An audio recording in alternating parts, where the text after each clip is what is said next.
Well, good evening. This is Tuesday, September 13th, 2022.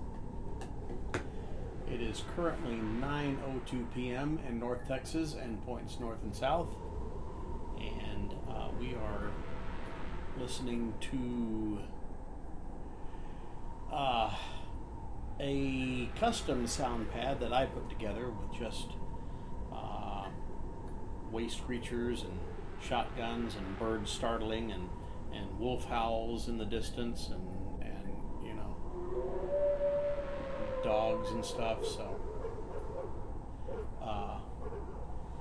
and this creepy fucking thing.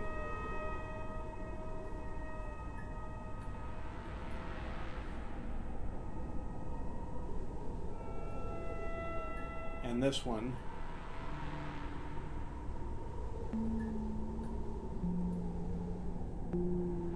Yeah. So, anyway, just thought I'd play with that tonight. I usually, I have an issue sometimes. Some of the wind,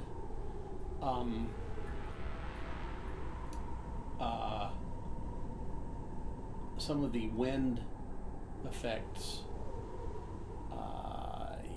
If you're paying attention, you can hear when it starts and when it stops and starts, like when it loops. So I have extra wind. Yeah, I have extra wind on this, so when I'm playing another sound pad and I want a lot of wind, you never hear that ending and beginning. You know, you never hear it start over again because I can add to it from this one by turning on one of those. And that's how that works. But don't need that right now. So tonight, at Tabletop Audio, same place where the sound pads were, we're going to be listening to Robot Scrapyard, Goblin Ambush, Dragon Rider, Bloodgate, Skull Wharf, Aftermath, Fog of War, and Summoning. And these are just some random picks. That's 8 10-minute tracks. So if you do the math, that's better than an hour. So that's good. If we get back to the beginning twice, well then we will have, you know, definitely been here a while. Uh, I doubt if we'll get back to the beginning twice, but you know, we'll see. You never know. In any event, let's start it off with Robot Scrapyard now. Let me turn this down.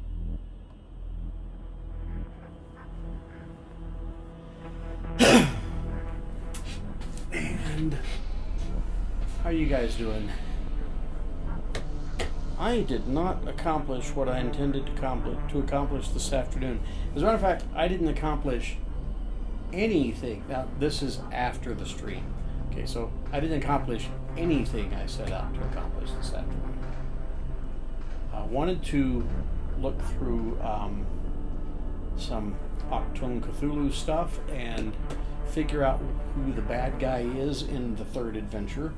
Didn't happen. I needed to cook dinner. Sort of happened, but then I had to quit. I was going to make a chicken pie, which would have been lovely if I could have pulled it off, but thought we had carrots, and technically we did, but and I know what happened. We had carrots. A few weeks ago we had carrots. I thought we didn't have carrots, so we bought carrots and got them home, and oh well, no, there's carrots right there. Well, I put the new bag on, just toss it in the drawer in the fridge. And when it came time to cook with those, I took out the new bag, and I made probably 3 dishes with that bag of carrots, and the older bag was the one that was still sitting in the front of it. Well, and it was slimy. So I didn't have carrots. Didn't have any jalapenos. Really need those. And the top of my pie is a hello. Oh, shit. I'm sorry. You know what? You're correct. I meant to turn that down. I turned it down on my end, and I didn't turn it down on your end. Sorry about that. Anyway, my carrots were slimy, so I threw those away. And the top of my chicken pie is cornbread, and I didn't have any eggs. So I didn't end up finishing the dish. Anyway, that was my afternoon. A couple other things went wrong, but anyway, hey, welcome. And how are you this evening? My name is Jay, for those who don't know, and I write adventures for tabletop role-playing games. Tonight we're going to be working on an Octone Cthulhu adventure.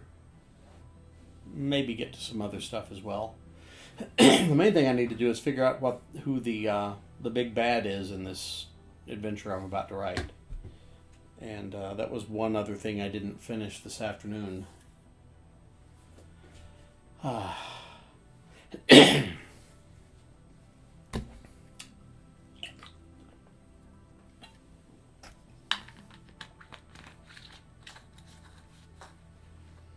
cool. What system?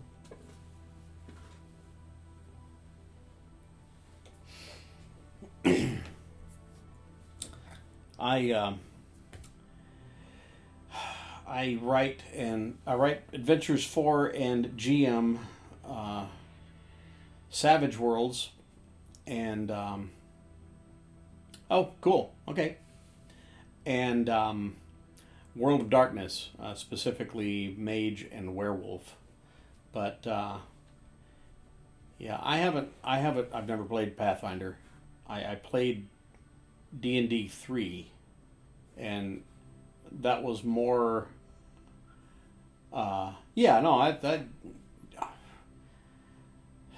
everybody I play with is doing homebrew, so I have never done anything but homebrew. As a matter of fact, I have never GM'd an adventure I didn't write myself, starting in 1981. So, yeah. And I'm about to run a short Octung Cthulhu campaign, but I'm writing everything myself. Yeah, it's pretty close. And I like my games a little less crunchy. I think my initial problem was that we started playing AD&D 1. So, I played from 81 to 95. And so by then we were on AD&D 2, but creating a character for D&D for AD&D took about 15 minutes if you were, particularly slow. So we sat down and with my original GM took about 3 hours to come up with a character, and I was already kind of burnt out on it. But we played 2 sessions, and he put his books up and never opened them again, and I never played that character again. So that wasn't my cup of tea. But I get crunchy, I run Savage Worlds, and it's a lot crunchier than World of Darkness. So I understand wanting a little more crunch in the game. That just goes a little too far for me. The cool thing is we have a game out there for anybody. Somebody is going to like a game, Yeah. Yeah, I am of for me, character creation should take no more than 1 hour. Period. If it does, there's something wrong. But that's me. The other nice thing is that, we have all of these game systems, but they're all doing the same things. So telling a story is still just telling a story. So even if I don't know your system or know it well enough to speak about the mechanics, I know how to tell a story. So people come in here and we talk about, if we can't agree on the system we want to play, it doesn't matter. We can talk about how did you plot the game? How involved are you in pushing the players along or letting them do it themselves? Is it a sandbox? Is it a railroad? Is it something in between? And generally speaking, most people tend to be somewhere in the middle or leaning more toward railroad. Give me just a moment. I'm going to say goodnight to my lovely bride, and I'll be right back. You can't call me a bride after 20-something years. I can call you a bride if I want to. 20 years or not.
hang on. I got an ornery cat here. And given the option, he would go into the bedroom and, well, no, because the door's closed. But he would go to the door and try to keep my wife awake. Say hi. This is Angel.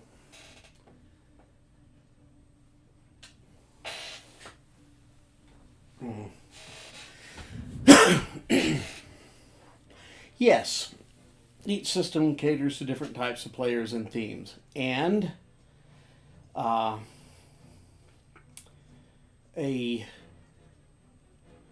good GM can give the players enough room to play without interfering with them, and a bad GM can shove them into any corner he wants them to go. So, yeah, in any of those systems. Probably even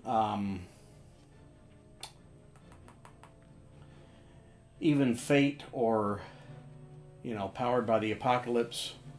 The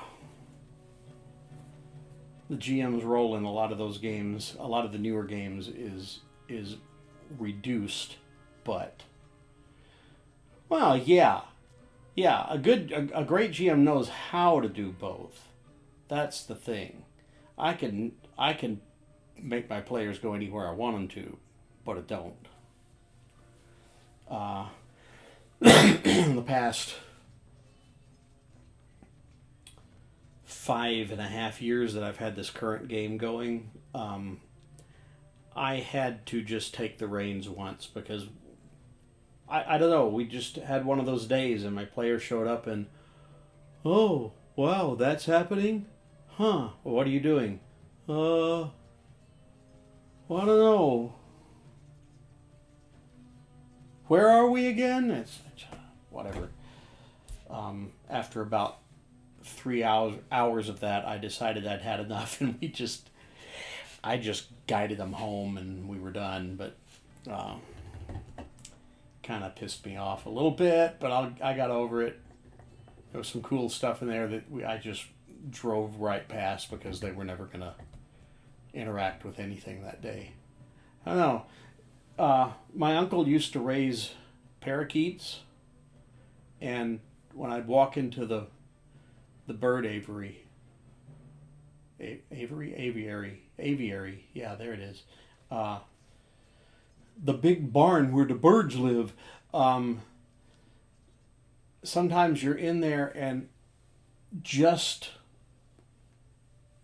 I don't know, chaos equations, whatever. It just so happens that every once in a while, every bird there will stop tweeting at the same time.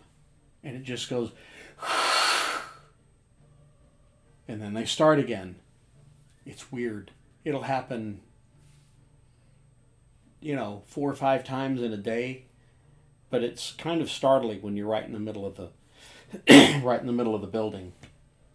But that's kind of what my players did that day. They just quit all at once, all 5 of them. So anyway, I got them home. But yeah, I mean, I played D&D for 14 years, DM'd for 14 years. I still play, but I put my stuff down in 1995, and I haven't run a D&D game or any derivative thereof since, and probably never will. If it turns out that I'm wrong about that, it's going to be an OSR game, and it might very well be Hyperborea. I've played that twice. Notably, I played it both times with the guy who wrote the rules. So, and I have my player's manual came in 3 months ago? Something like that.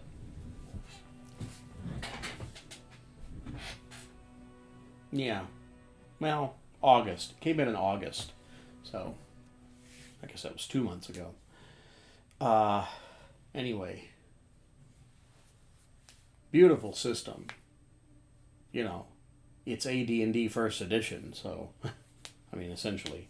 But the thing I love about it is it's D&D with 26 character classes. So, there's some just brilliant stuff in there.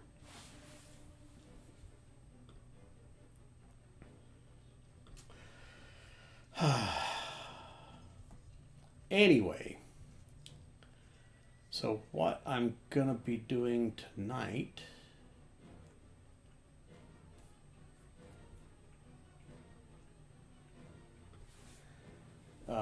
in addition to, hold on, turning this down just a little bit more.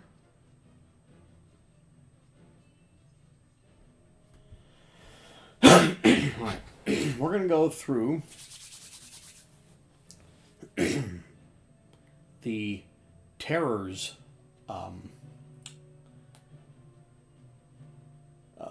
supplement for Achtung Cthulhu. Terrors of the Secret War. Now, Achtung Cthulhu is a Cthulhu game set in World War II. So, if you remember Raiders of the Lost Ark, Nazis are looking for the Ark of the Covenant because they think that'll help them win the war. So imagine they're trying to find Cthulhu mythos artifacts to help them win the war. Make contact with the outer gods or the old ones, or somehow convince a squadron of deep ones to help them take down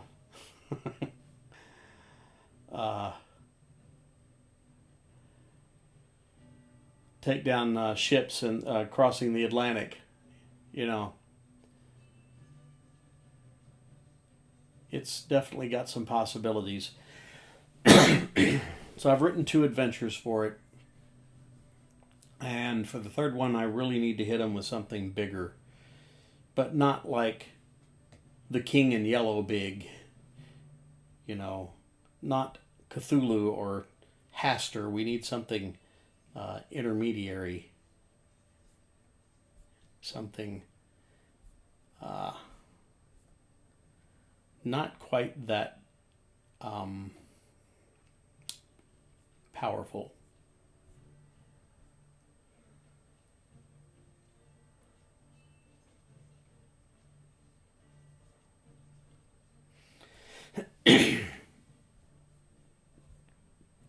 So what I need to do is show you this. There we go.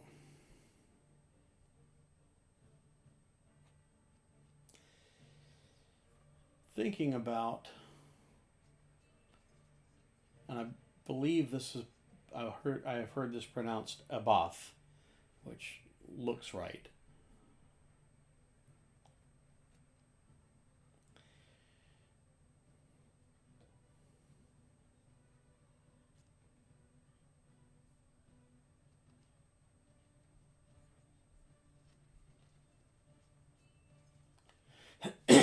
I don't need anything associated with North America, so we're gonna skip this.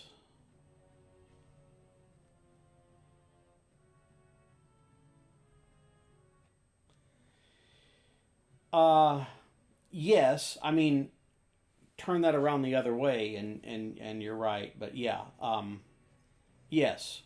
So Cthulhu lies dead, dreaming in a non-Euclidean city that has vanished beneath the waves of the Pacific Ocean. Dead and dreaming. And when the stars are right, he'll rise again. But God of Madness, I would say probably more closely aligns with Azathoth.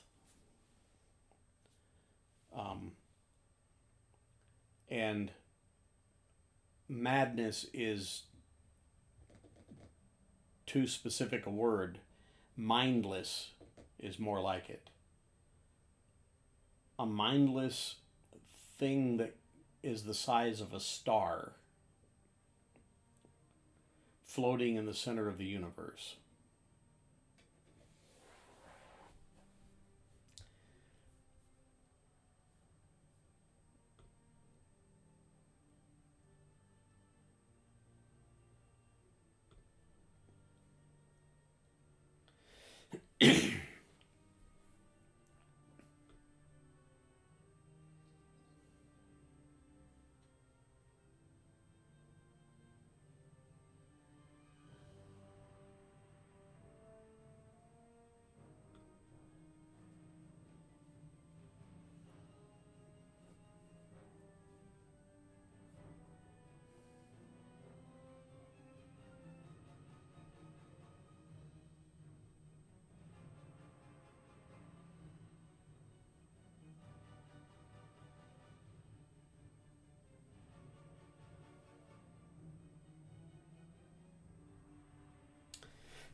All right, so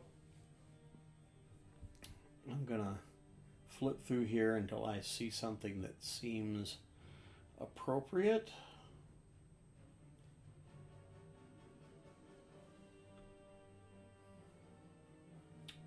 I love this art.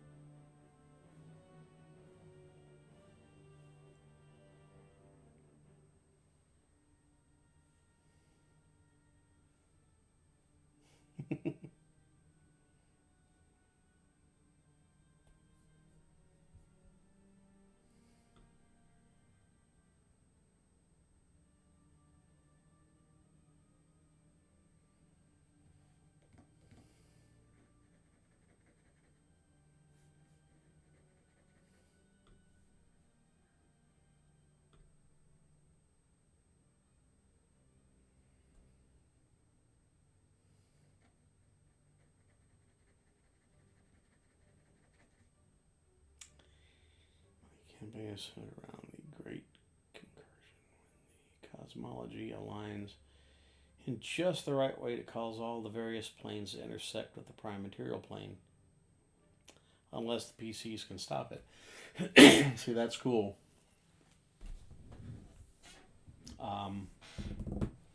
Yeah.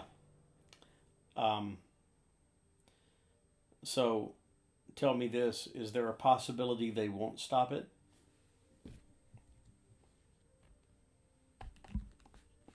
Because if they don't, you've got a completely different game. And potentially a very cool one. And I've seen several versions of this, both in games and other stuff. I mean, Planescape was one, but Rifts. And there's a comic book called Grimjack.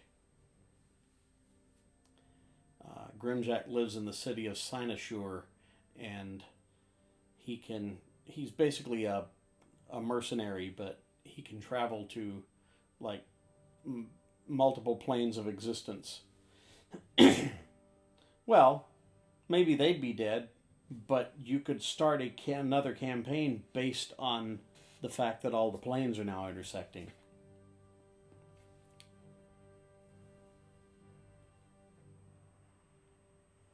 You know, or maybe one of them survives and remembers.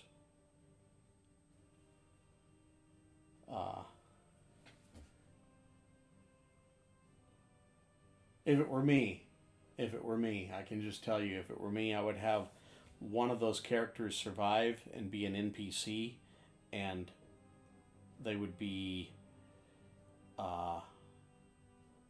everyone would consider that character to be insane,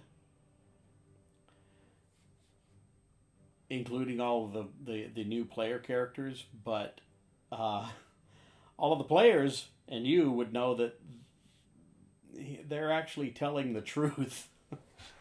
This is what happened. This is how things ended up the way they are, you know. Well, there's no way the universe could be that way. It had to always be this way. You know, everything mixed up and people walking in and out of existence, and yeah, take long enough walk, you end up on another planet. I mean, you know, whatever. However you'd want to handle it, but yeah, that's what I would do if they fail. And if they don't, well, then you go on with something else.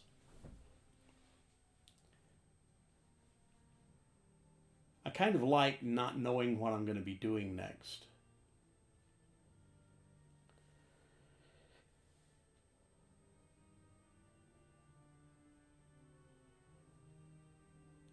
Oh, wow.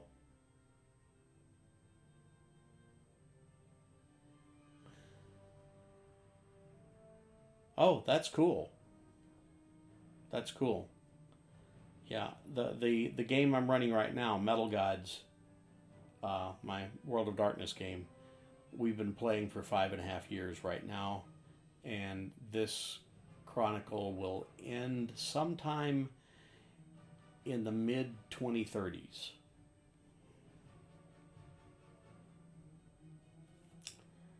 So I'm going to be running this for a while, and I'm quite pleased with it. It's going to be a trilogy of trilogies. And unlike George Lucas, I didn't start with the fourth installment. I started with the first one. But yeah, 33 adventures in a story arc. 3 story arcs make up, you know, obviously one trilogy, but so we're gonna be doing this a while, and I don't have any expectation that there will be any original characters left in the game at the end.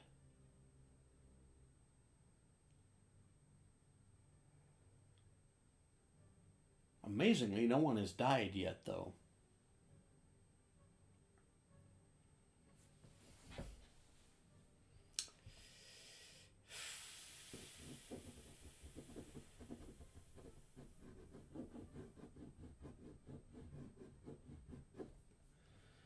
No, no.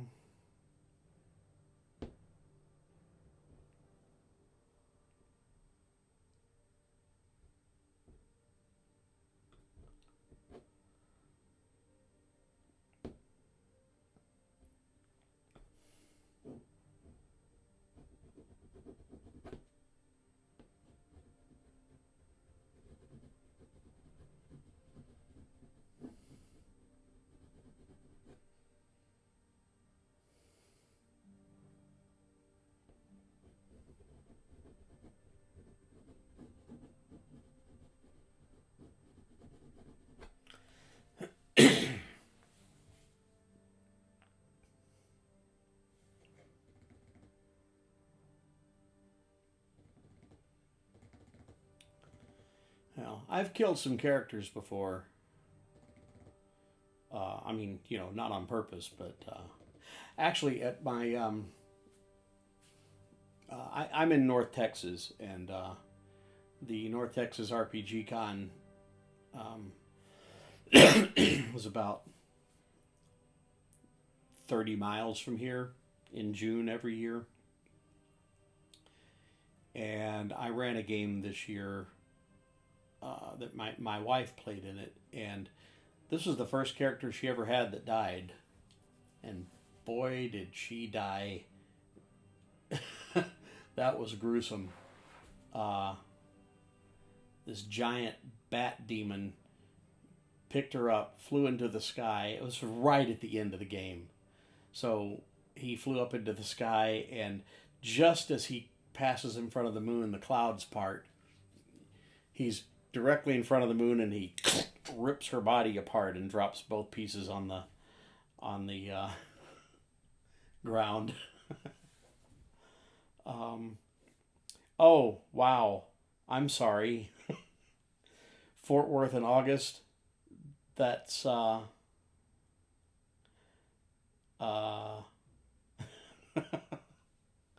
yeah, that's a pretty hot experience if you're not from. Oh yeah, Minnesota.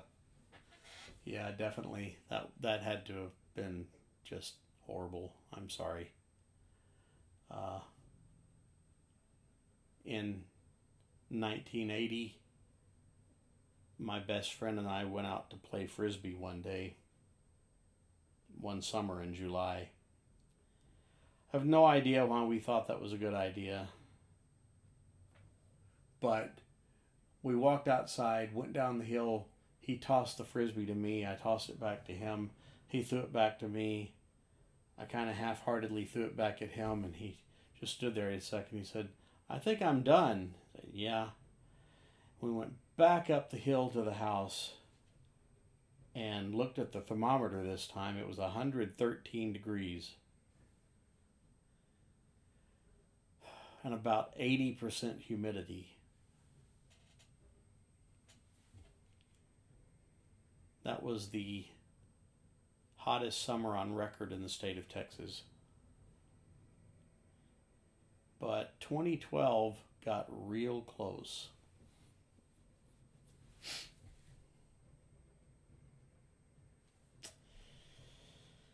Let me read about this thing. Biatus, the tentacle bearded. As you can imagine, Biatus has the War Department in a bit of a pickle. They have identified it and have some sense of its power and are currently, secretly of course, working on a way to bring this strength to bear in the war effort. Worryingly, however, we have apprehended a German spy conspiring with the traitorous Mrs. Somebody. It's redacted. An occult personage of some repute to unleash the monstrosity on England itself. With the stakes this high, it is clear the Germans will not stop their attempts to infiltrate the manor and release the creature. Okay, so they're associating this creature with England. And I would rather find something more European, more continental.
Okay.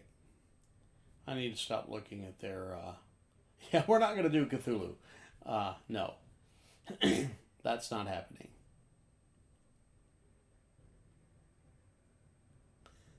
Oh, dear.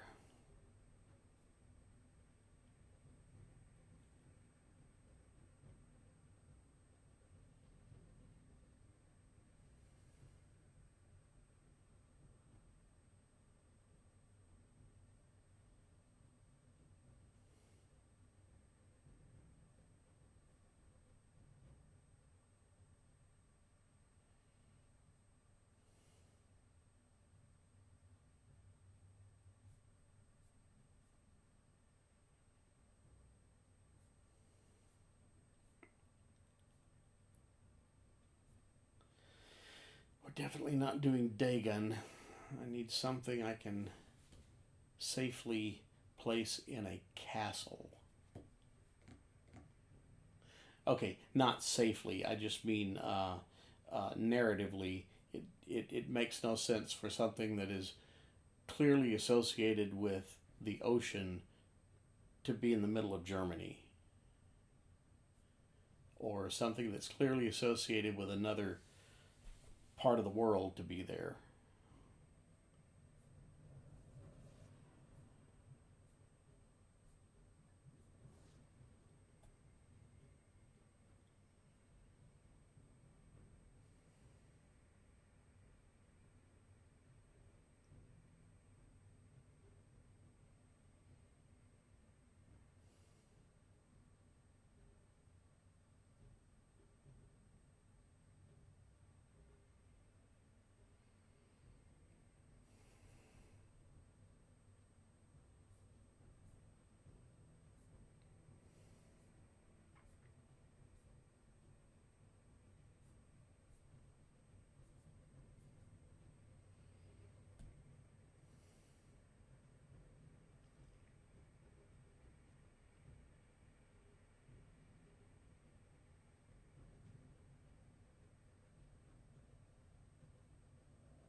Oh shit. That's not very helpful.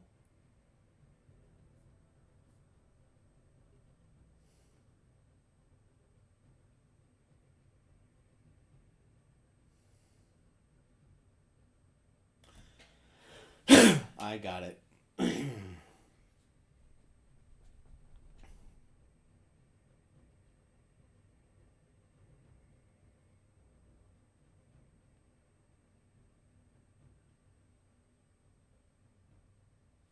Hmm.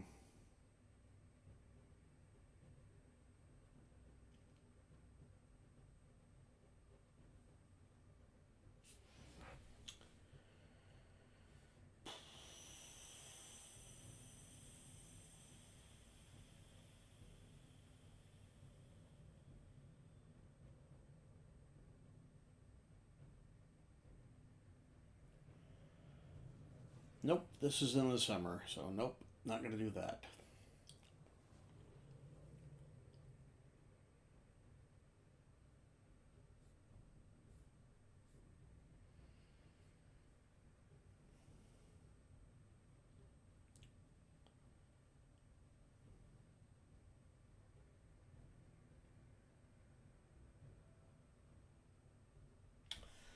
Oh, okay. Well, yes. You've come to the right place. I have to say, yes, that is my bread and butter. So when I stopped running my AD&D game in '95, it had already turned into mostly horror. Yeah, I'd say 50%. Um, yeah, yeah, I got some tips. So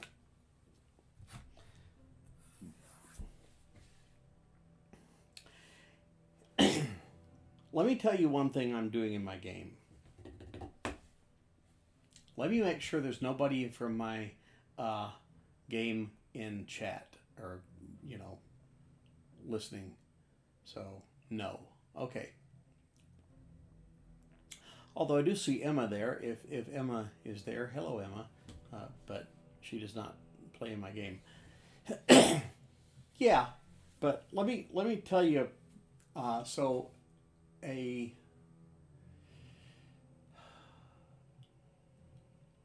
This is something that's going to help you.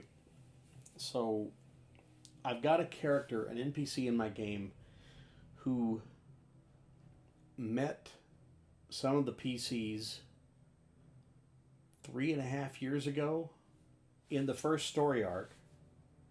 There was a new luxury apartment building that had been, it was an older building that had been refitted, and at one time it had been a mental hospital, but they didn't really advertise that.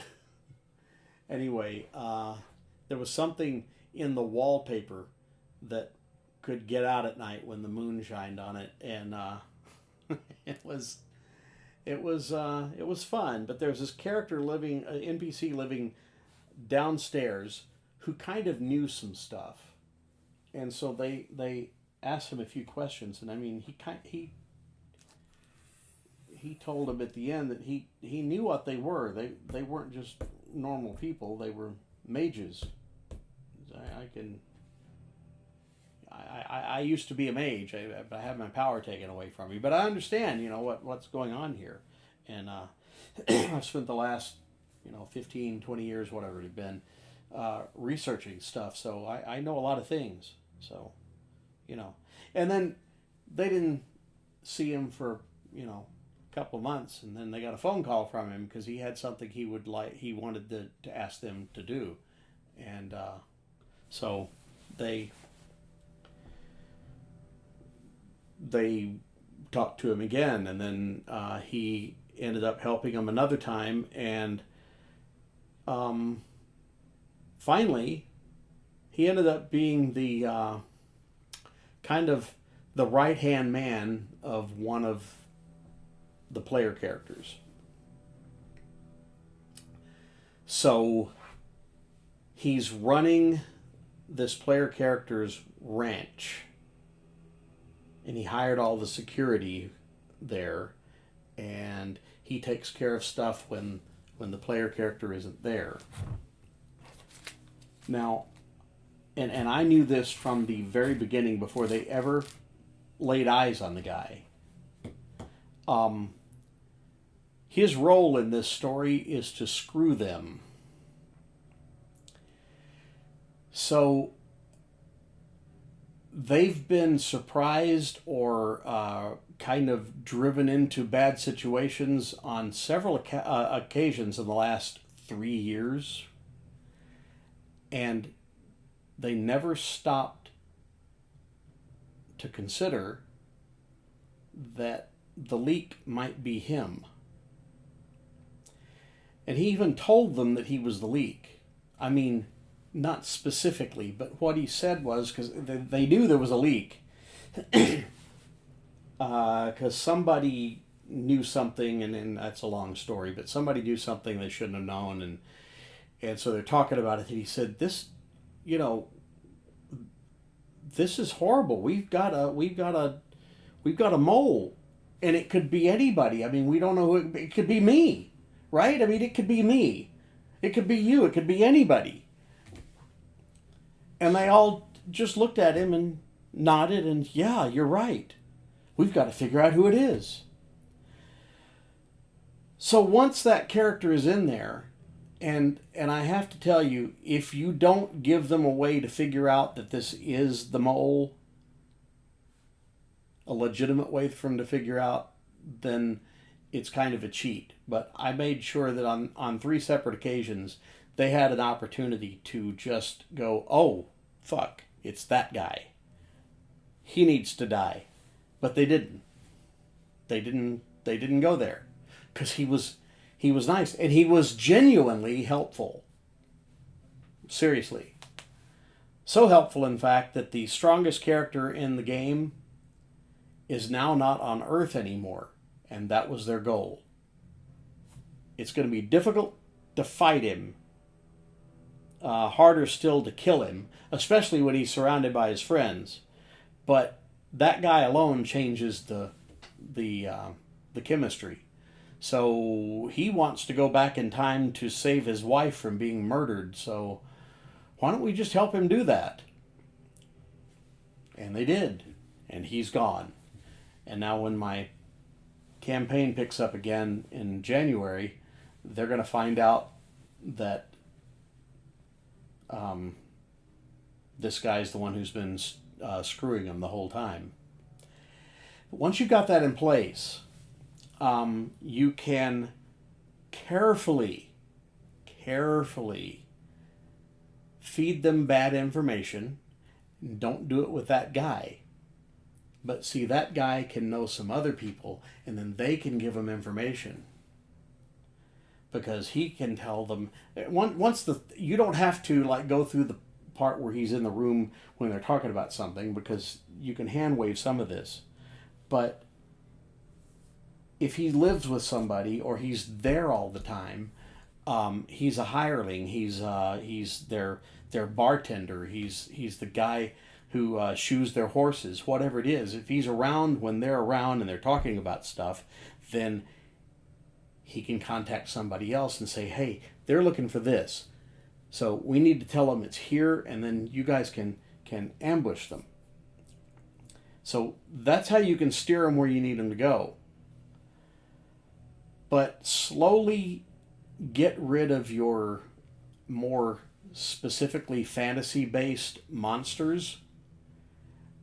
And you can write this into the story where there were orcs nearby, and they're just like not here anymore. It looks like they left in a hurry. That's weird. And then have it happen with something else. And then you find a goblin encampment that's been just slaughtered. And I don't know. None of the goblins have any blood left. I mean, you don't have to make it particularly gory, but you know what I mean. And so you get rid of a bunch of the fantasy-based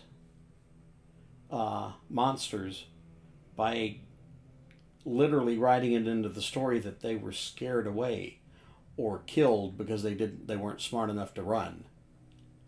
So what's scaring them away? And then it becomes you could do it as a bug hunt, and there's one like a lich in the mountains and whatever. But if it were me, I would have some conjunction of stars or the moon and the sun or something happened or somebody cast. Yeah, there you go. That works. Have something happen where all of a sudden these ghosts are rising out of the from the past, and literally the whole countryside is haunted. And if you drive through it and at night, you're taking your life into your own hands. Where are the ghosts coming from? Well, something's driving them here. So figure out what that is. Could be some, in Buffy the Vampire Slayer, there was a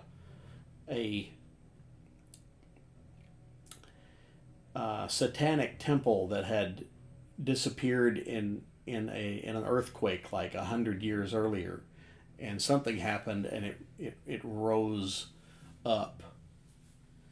So you could have them literally just riding along and, hey, I've been here quite a while, seen a lot of things, but you know what I don't ever remember seeing before? That castle on top of the mountain. And you can make it bigger on the inside. You can, yeah, always something bigger, yes.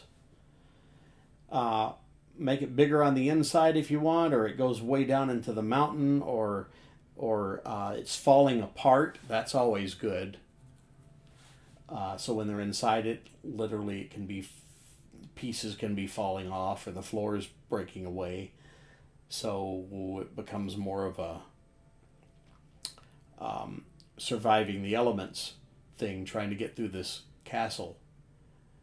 And yeah, they can find something in there, and then it, as they're killing it or whatever it is they do, then they find out, oh, this thing was sent here by something else. Well, okay, who sent it? See, you can just keep going with it. Yeah, there's always something bigger.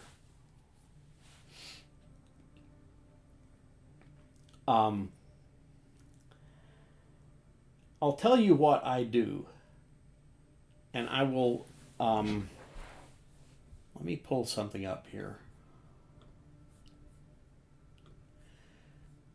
So, at the beginning of each of my game sessions,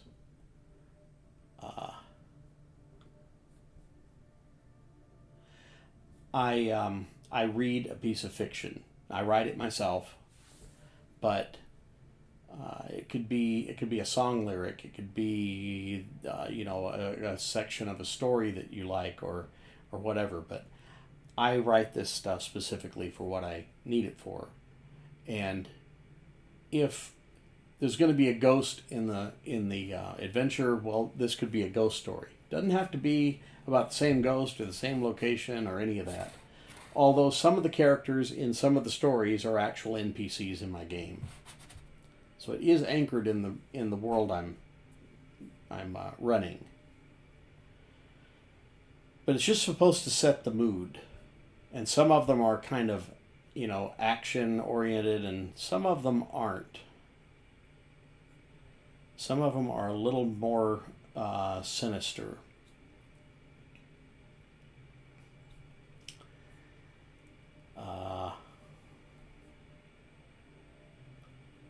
Just a moment. I'm looking for one. Here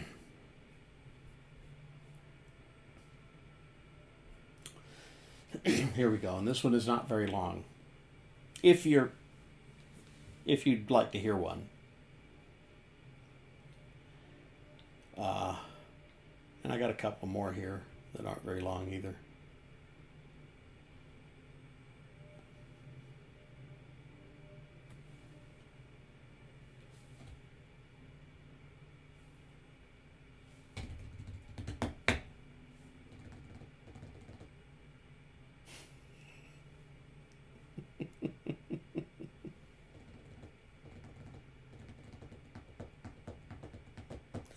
Okay, so this adventure was called Through the Looking Glass.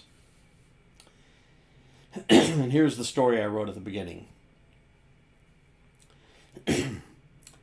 I've never been considered very attractive. Mom was beautiful. Still is, but I don't have her glossy black hair or those light brown eyes. Really, it's her skin, the color of creamed coffee. I'm not as dark, and I look more like Dad, and his face just doesn't work with the skin tone. A friend of mine has a 2012 VW Beetle, black. He picked it out. It's not like it was a hand-me-down or whatever. He chose that color, and it's hideous. Almost any other color bug looks great. And that's me. Almost any other color would look great with these features, but not the particular one I happen to wear every goddamn day of my life. A few weeks ago, this fellow stopped me on the sidewalk, and he was staring at me, and he kept looking at me, and it got uncomfortable. But he recovered, and he asked me if he could take me to lunch. He almost begged. It was a pathetic display, a pitiful attempt to cover for the obvious revulsion he felt. I know he was trying to be kind to the hideous little monster in front of him, and he would regret the invitation, would regret being seen in public with a thing like me, so I let him down easy, told him no thank you, and I walked away without looking back. That sort of thing has happened to me dozens of times. I can't understand the overwhelming need to treat me with such tenderness. If I came upon something as horrible and revolting as me, I'd be tempted to kill it, put it out of its misery. That, to me, would be a kindness. But I have a plan now. I have some power and I have a teacher, and with some time and patience, I think I can remodel myself using Mom as my template. It only takes blood, my blood mostly, and that's cool with me. I have plenty, and if this means I finally get some acceptance, if people will finally listen to me when I talk instead of staring at me like I'm a circus freak, then it'll be worth the effort and the sacrifice. The alternative is suicide, a solution I've considered on several occasions. Only I don't want to leave behind such a misshapen, mutated corpse, so this means removing my face before the end.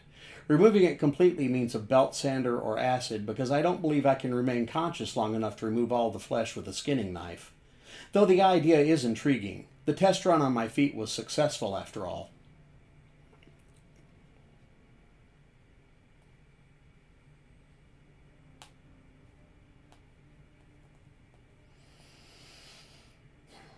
That was to set the mood for that day. And it did. And the player I've been playing with the longest, since 1981, was sitting right next to me, stood up, stepped away from the table, and said, "How the hell did you even think of that? You okay?" "Yeah, I'm good. Just give me a minute."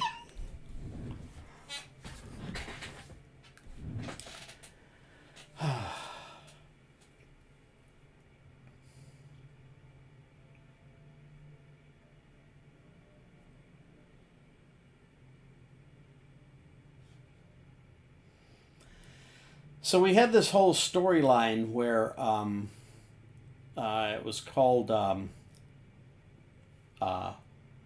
Books of Darkness. And a Book of Darkness is a person with basically a long ritual tattooed on the inside of their skin.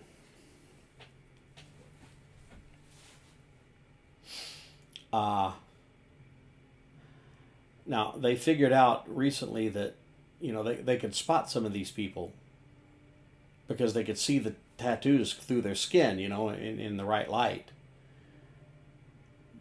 But it occurred to them that means a lot of them could have been standing right next to them and they never knew because their skin was darker and they couldn't see the tattoos. But the people with the tattoos were volunteers. And in order to cast the magic, they had to be skinned alive. And that sacrifice, that willing sacrifice, is what basically powered up the magic.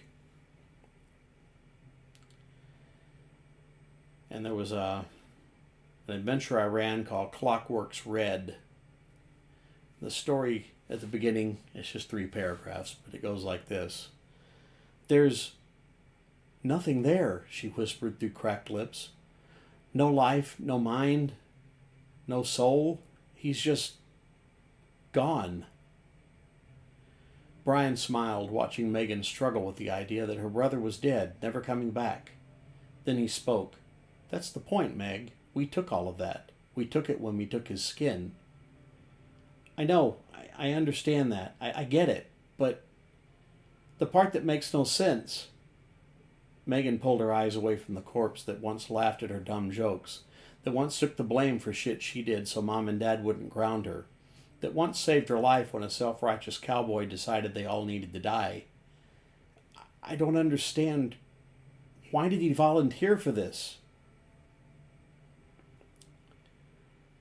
And the self-righteous cowboy that decided they all needed to die was one of the player characters.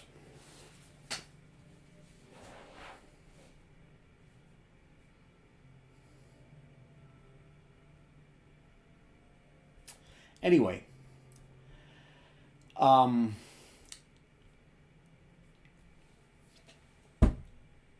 another point I have about having that NPC in your game, someone who can feed information to the bad guys, is that you need to play the long game if you really want this to be scary.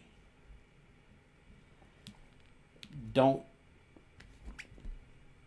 hit them with really horrible and frightening. Cool. I'm glad you like that. Yeah. Don't hit them with the big bad, uber frightening thing in the first adventure. That needs to be somewhere near the middle of the. Okay, maybe 5 or 6 adventures in, you hit them with something pretty scary. But whatever it is, you have to know what the upper limit is and gauge what you're throwing at them, because you don't want to get there until later. Even if they know what there is, they can't get to it until later. But they need to not even know that this is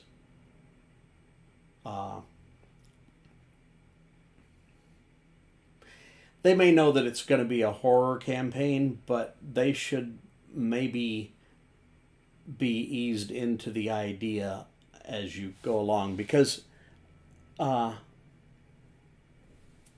find that this stuff really works well when you've dropped little hints. Like some NPC says something was really scary back there, but then they go on and talk about something else for 10 minutes and they never get back to the scary thing. And maybe next adventure somebody comes screaming to the village they're in, and nobody knows why, because the person can't speak. And then the next morning they're fine and they have no memory of the night before. But that's not what the adventure is about. The adventure is something else. That's just something that happens at the beginning. Or they get home after an adventure and like 3 people are dead in town and nobody knows what happened to them. They just found their skin, or they were all dead in their beds, staring straight at the ceiling, except their eyeballs were missing. I mean, something weird, but it's not actually part of the story until you've done this 2 or 3 times, and then they start finding out a little bit about what's going on, and that becomes the adventure. Because by that time, you already have them hooked. We want to find that thing that's been doing this. It's like the end credit little stingers at the ends of the Marvel movies. It sets up something, and then the next time says you hear something else, and then in another movie you hear something else. Wait a minute.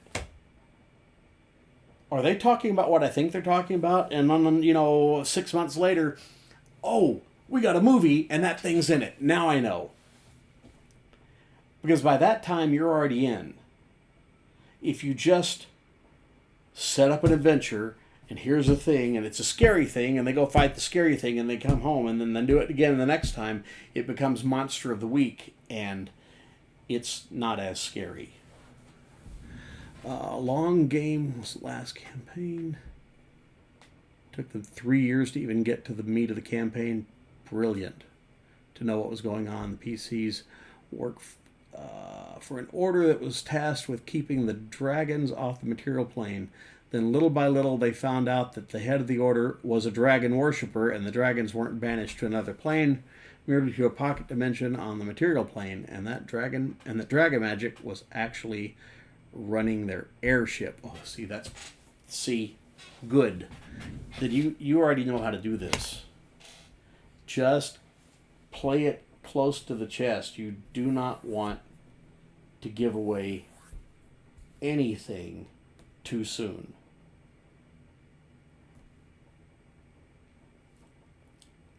You don't even want to give too many clues. It's breadcrumbs. So a thing happened, and then another thing happened, and they don't seem to be related. And later another thing happened. And again, they're not part of the story. They're not the adventure you're running. It's just a thing that happened. And it's only down the road when something else bigger comes up that people start going, wait a minute, that thing and that thing, oh shit, this was all connected. That's what'll get them. And it's what will make them paranoid. And yeah, Easter eggs, perfect. And if you can make them paranoid, you've done your job.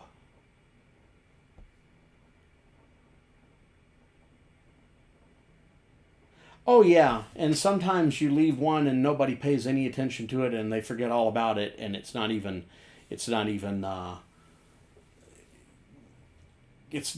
it's maybe an Easter egg, but it never comes up again, and you forget all about it because nobody latched onto it. But you know,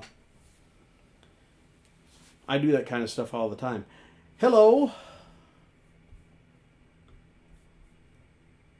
We have another first time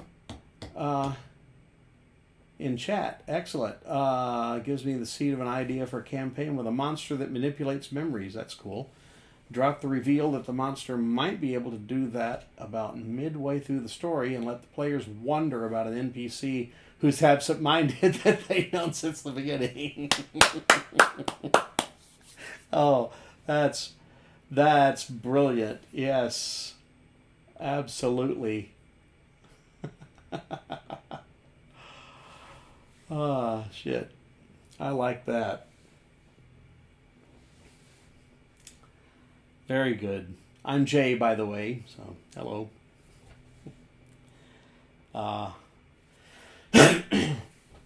Yeah. Once upon a time, that character I was talking about earlier, who's the turncoat in the group, you as well. If I had that guy in my game, I would have been able to make it about 3 sessions before I couldn't help it and he would give himself away, and I would be so proud of myself for having pulled that off. But that gets very unsatisfying very quickly, because then, oh, well, now I've already done it. Well, I can't. I mean, you know, obviously they found out, they put that guy's head's on a pike. I'm never gonna be able to do that again. So I'll have to come up with something else, and then I have to come up with something else. So this time, I made a conscious effort to never present him in a threatening manner. There's never anything in any of my game notes to indicate that he's the bad guy. He is always genuinely helpful. When he is in their presence, he is helping them. And legitimately, that's not an act. He's actually helping them.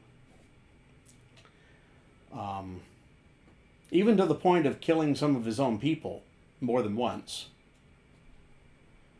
He has saved the lives of 2 player characters. Once by getting in the way of a bullet. They've saved his life once.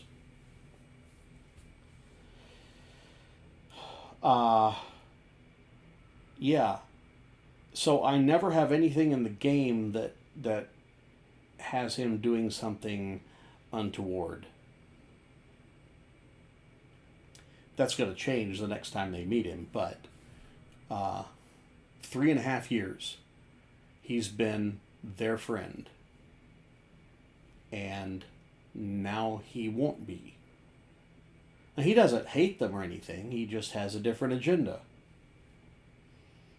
That agenda happens to be that his boss is an Umbrood Lord, so think Greater Demon, and he wants to get his power back and leave Earth and, you know, be able to lord it over everybody that he hates and, you know, whatever. And actually what's going to happen is the Umbrood is just going to, when it finally comes up, she's going to say, oh, you're just a piece of trash. You were convenient, so bye. And he'll probably get killed. But I've held on to this secret for 3.5 years, and I've been talking about it here since December. And this January, it will finally come to fruition. And I will have created the most hated character in the history of my time as a GM. In 41 years, I will never have topped this.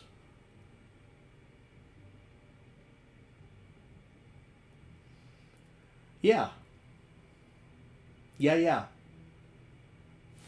Oh yeah, that makes a much better character. You know, when my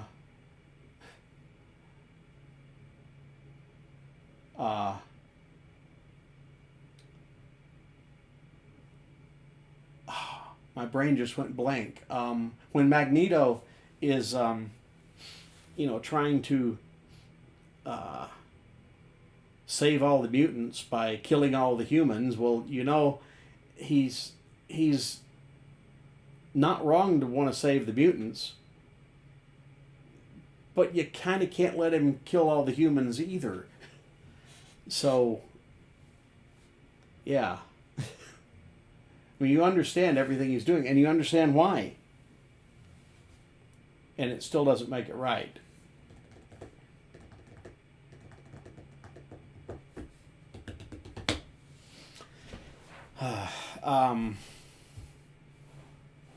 Trying to think. One thing that I would suggest looking at, if you want to run a horror campaign, and if you're set on using the Pathfinder rules, I would grab a couple of PDFs for like Call of Cthulhu or well, if you really want to get steeped in some dark horror, take a look at Cult, Kult.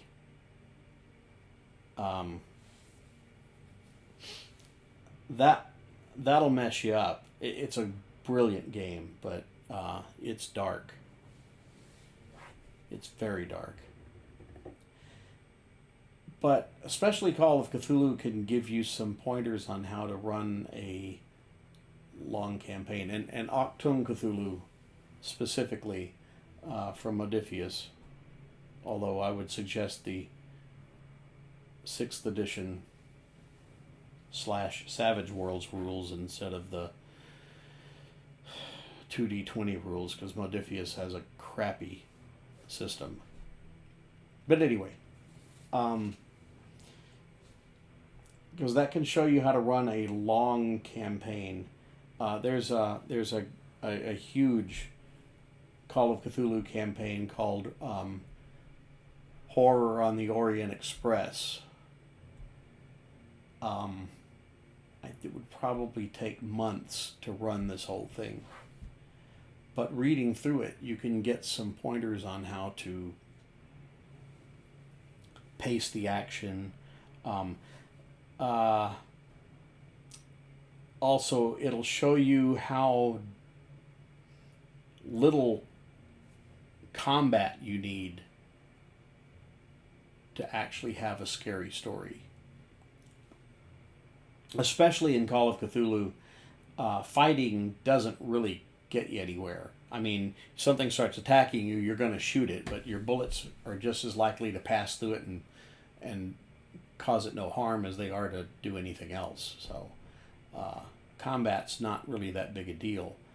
So that's baked into the system to some degree, and I understand, Pathfinder has a bigger emphasis on combat, but you can do a lot more investigative stuff and without even tinkering with the rules in Pathfinder.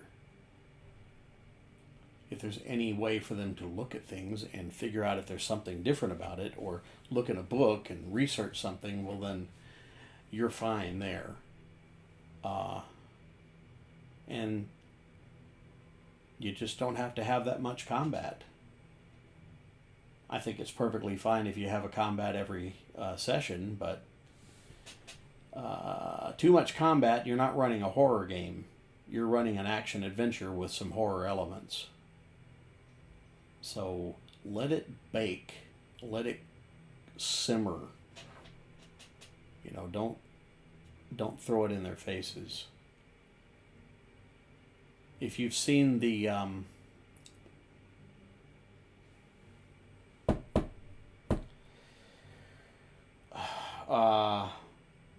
Haunting of Hill House, yes, the difference between Alien and Aliens, which is why Alien is a better movie, in my opinion. And I love Aliens. That was a good movie.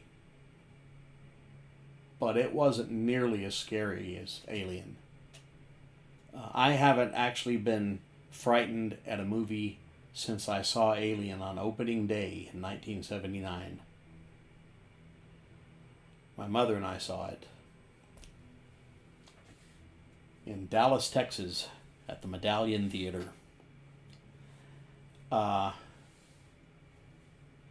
yeah, if you haven't seen it, take a look at The Haunting of Hill House, the series on Netflix. And also this past spring, was it this past year? Anyway, Midnight Mass. Great pacing. Clock Wocket, hello. How are you? More story focus. My players learned years ago not to ask for too much combat. Perfect, yeah. Because I don't balance encounters. Thank you. I hate balanced encounters. A party of level 2 PCs go into a Dragon's Lair aren't... Yeah. Yep. Yeah, you gotta know when to run away. I agree. I hate that... what do they call it?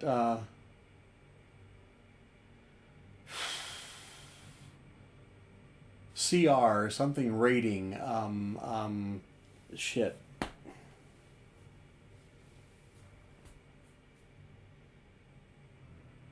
In 5th edition. I can't think of what it's called. Anyway. I have played 5th edition. Challenge rating. I have played 5th edition. I don't run it. I have the player's handbook and that's it. Challenge rating, yes. Yeah.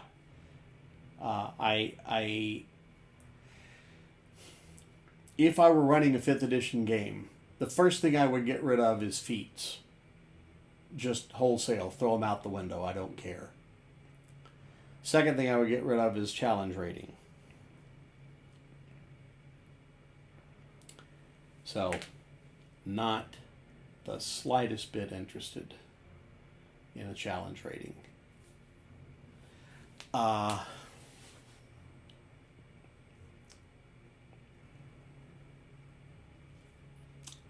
Yeah, I don't like balanced encounters. I think they're stupid. You walk into a dungeon and you go too deep. Before you're ready, you're going to get yourself perished in a hurry. And you should. I'm not going to change what's there because of who's fighting it. That's ludicrous. So it will never happen in my games. And I have... I got 2 players who think they're supposed to wade into battle with everything, and it gets them into trouble. Luckily, I have 4 players who think better of it and try to parlay or run the hell away from it.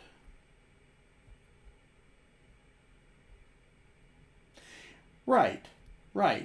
Yes. But it's unfair if they actually fight it in some cases. Yes, running away, good idea. Or maybe there's a way to talk your way out of it. Maybe there's a way to buy your way out of it.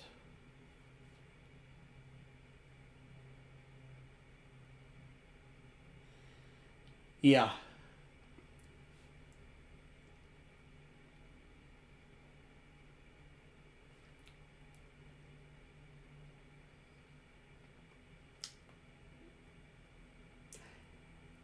Yep. Yep.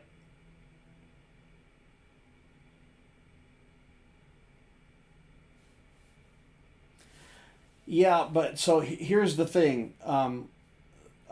So we didn't have feats in AD&D, and they weren't cookie cutter cutouts. We didn't have feats. We didn't have challenge ratings.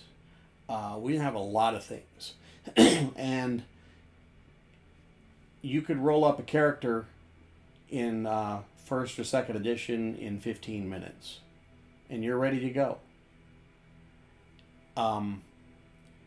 You walk into a room and you can't see anything. Are there any traps here? I don't know. How are you looking for them? Well, I can't see anything.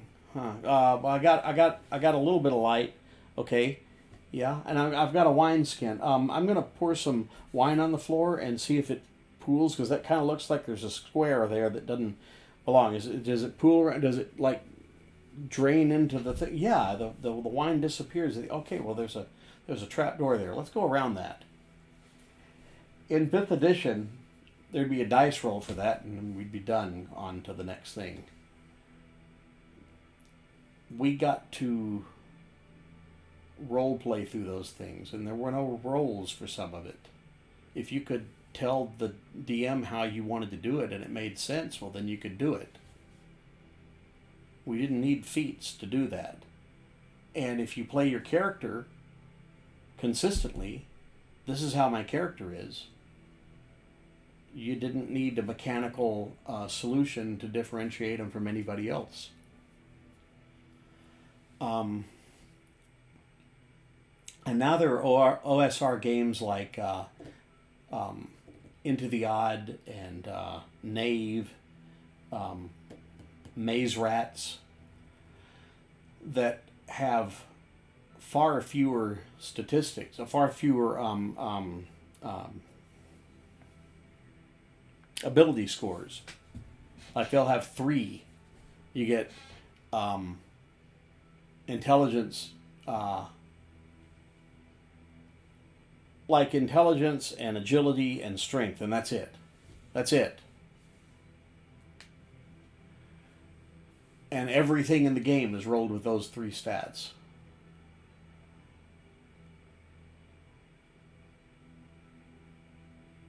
Oh no, I agree. That is true. And the one thing that 5th edition has done, and I don't know if it's a bonus or a detriment, is that it's made the game so that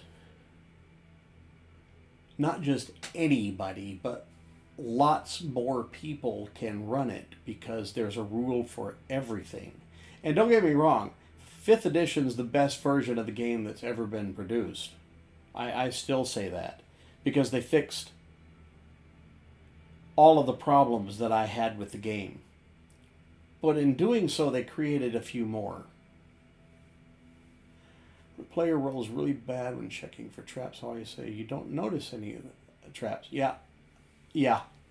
Now, I'll tell you how a lot of the newer OSR games handle that. Okay, so this isn't an OSR game, but it's a perfect example. Gumshoe, definitely not an OSR game. But in Gumshoe, if you walk into a room that has a trap, there's a trap. Okay, and then you have to figure out how to disarm it. Because that's the fun part. Finding it and falling into it isn't fun for anybody. Being able to defeat it is. Or I'm trying to defeat the trap and I failed. Now the trap goes off and now I'm injured. But see, that can be fun because, oh crap, you know, I screwed up. It's like touching the edges on, what's the game where you're performing surgery on the little guy? Operation. Yeah. So in Maze Rats, same thing. If you walk into a room and there's a trap, you see the trap.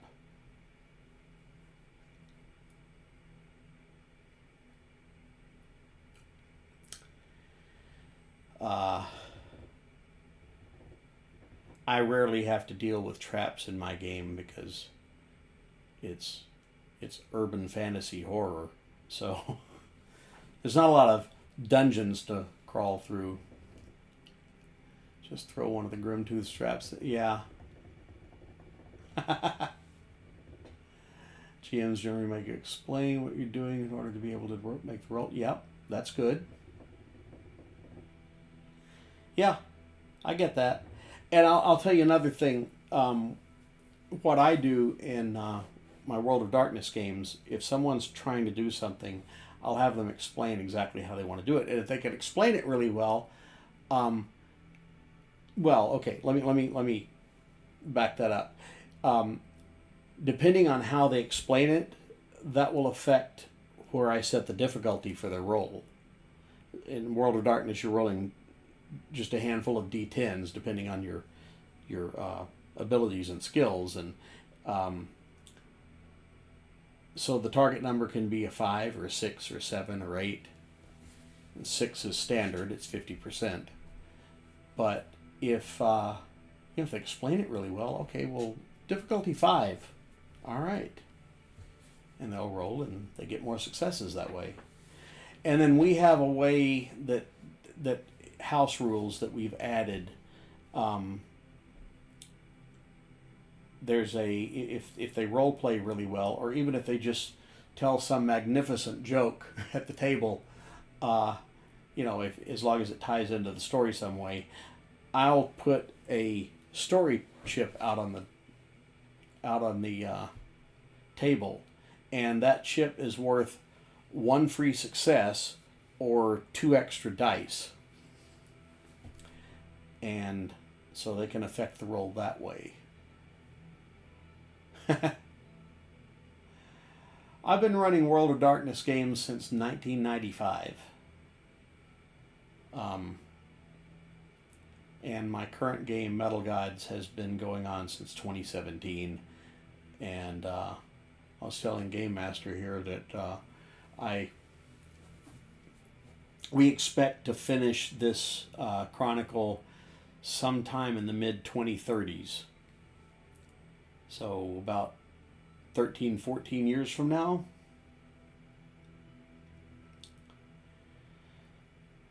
I just realized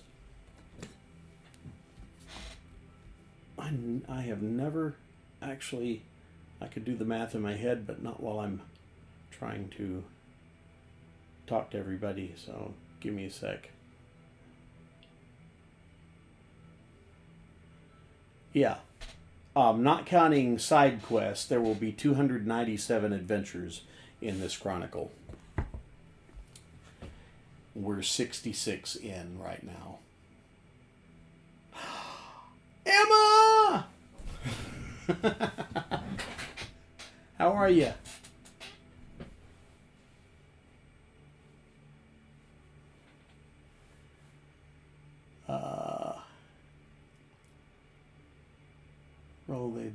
Says they'd like to use their knowledge of nature and trees to point out the weakest spot on the door for the barbarian to hit with his axe and aid his action. Yeah, yes, I approve.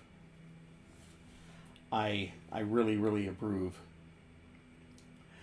I is good. I'm not real happy with the way my afternoon worked out, but I'm good. Come on, turn. There we go. I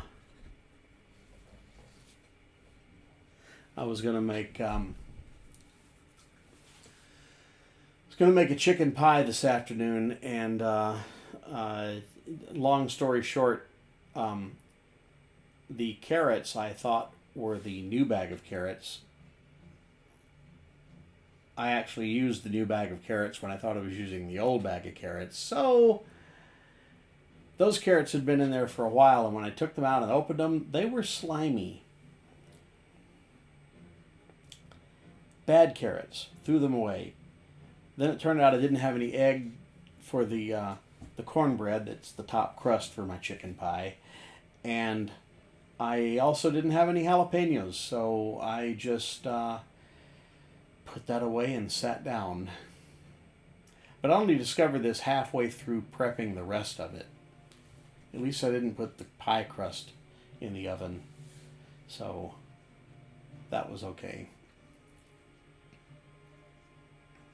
Yeah, I'll pass. No pun intended. But yeah, they were nasty, so we got rid of them. But I'm going to the store tomorrow, and I'll get carrots and jalapenos and eggs, and I'll cook it tomorrow afternoon. So that'll work.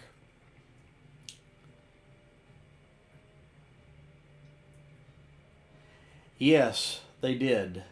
But it actually worked out okay because my wife was supposed to be home at 5:30 and she got home at 7. That was a big mess with she is now the president of her union in her school district, and they went to the bank to put her on the bank account and take the former president off of it because she is retired.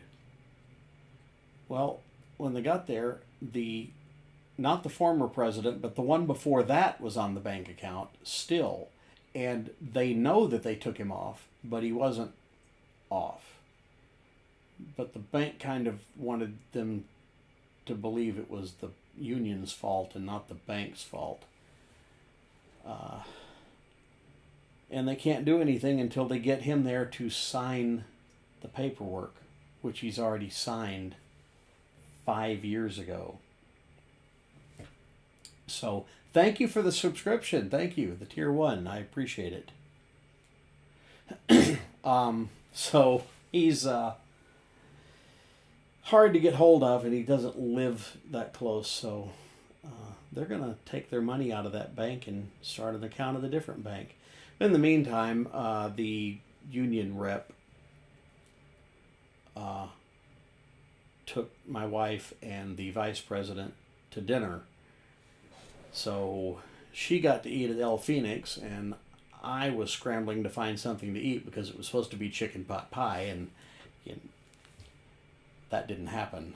So I had some taquitos, and then I was still hungry, so I ordered a pizza, and yeah. So anyway, but I managed, and it was good, and I ate an entire pizza myself. So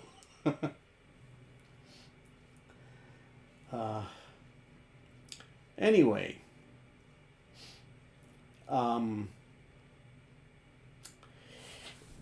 so yeah, running a horror game in Pathfinder. I mean, that wouldn't be my choice, but I don't think I would pick any D&D derivative to... Oh, dear.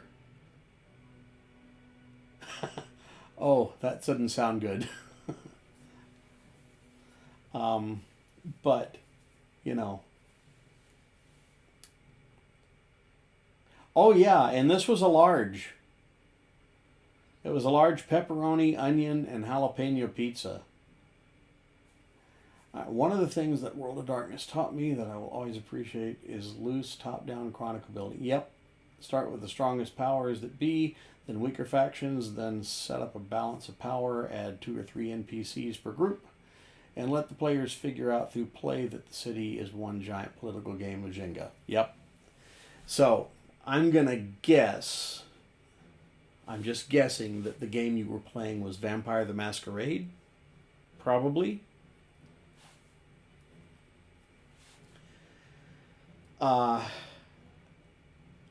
Because generally it doesn't work quite like that in Mage, and then it's a little bit different in Werewolf, too. And those are the 2 systems I use. Werewolf is built around the pack, and lots of games have, the pack is the player characters. Okay, cool.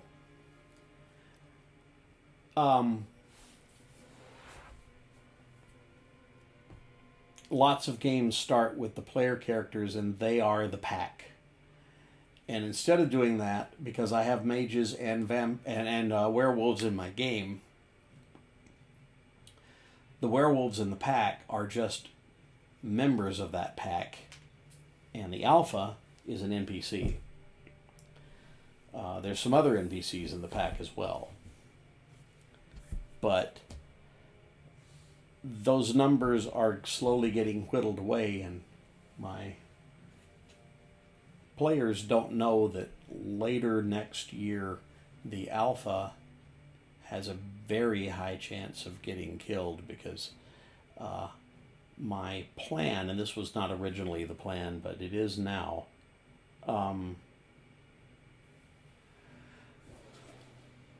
my plan is, if she gets killed, and that will be up to some dice rolls. I'm not going to decree that is going to happen. I will leave it to chance. But if it happens, probably my wife's character is going to be alpha.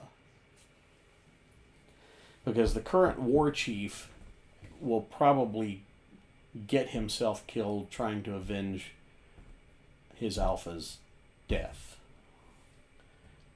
Now, whether she gets killed or not, her daughter will be there when it happens, and this is going to be her first change. So, all hell's going to break loose, and we may have 2 raging werewolves in the same vicinity, and they might try to kill each other. So that could be very interesting. So if the alpha dies and the daughter is still alive, that's and my wife's character becomes alpha, then she's going to have to handle the daughter.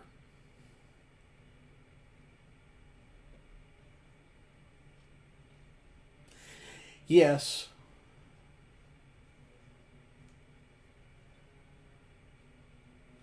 I get that. If it's a system you're comfortable with, then use it. I will tell you this, though.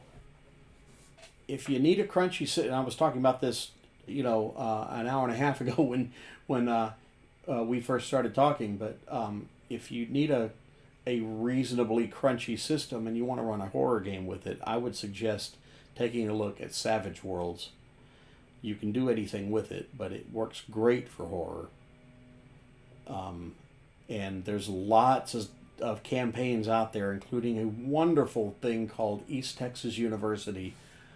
So good. The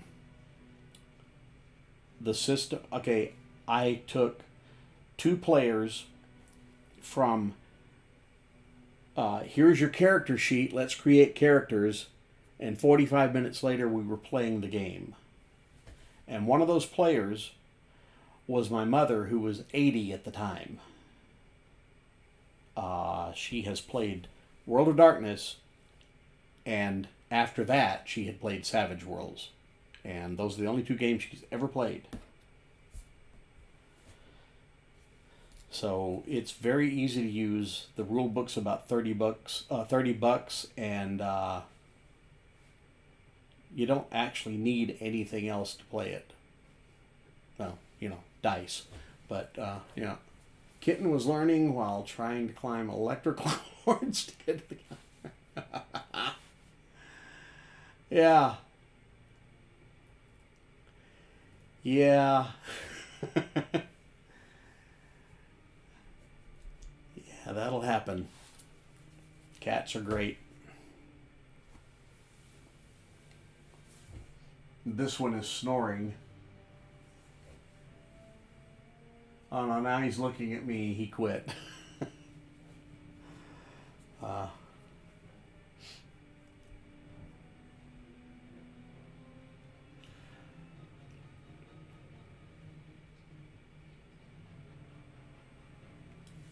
See, I've wanted to try 10 candles.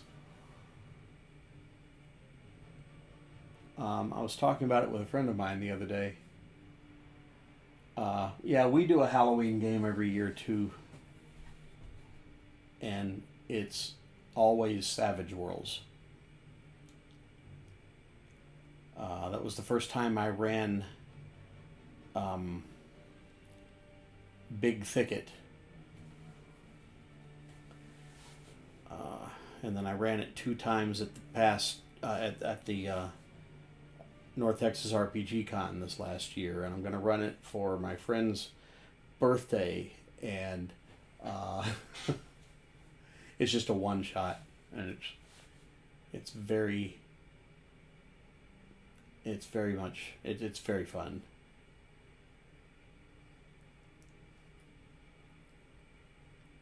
Yeah, I haven't played 10 Candles. I want to try it. And I don't know Alice is Missing. I think I've heard the name somewhere. But I don't know anything about it. I was mentioning earlier a good one to look at is Cult. K-U-L-T. That is really dark. Of course, my World of Darkness game is pretty fucking dark too, so anyway.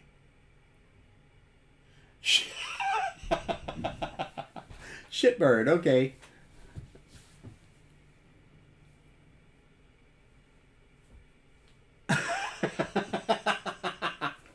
Yeah. Yeah, 10 Candles is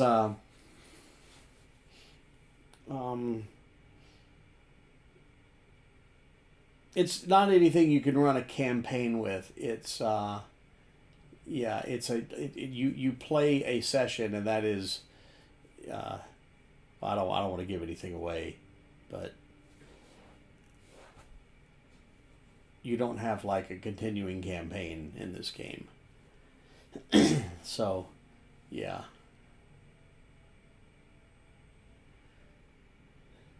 Yes, it's very dark too.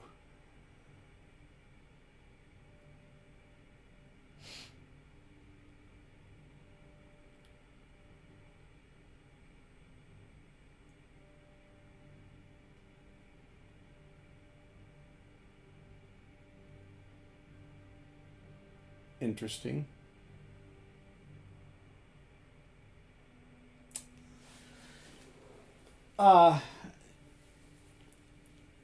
Not that this applies to or directly relates to anything we're talking about, but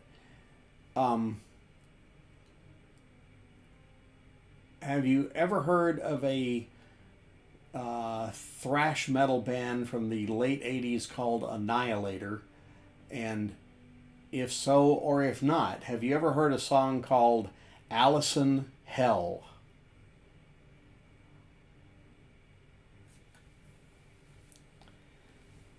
It's a great little song about a girl who is going insane.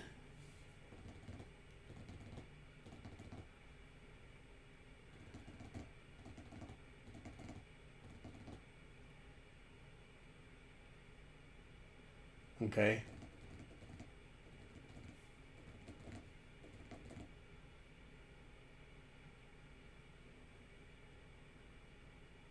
Oh yeah, yeah, yeah, yeah. Somebody was telling me about that. Yeah.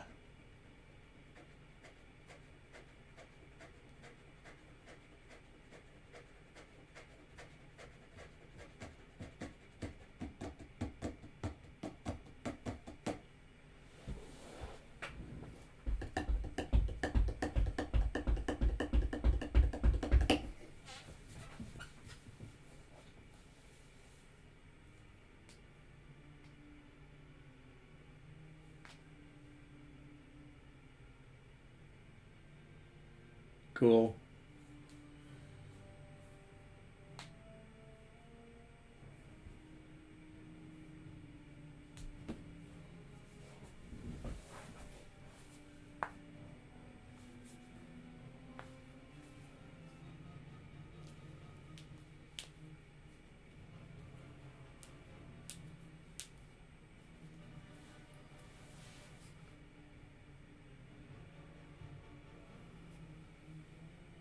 Hmm.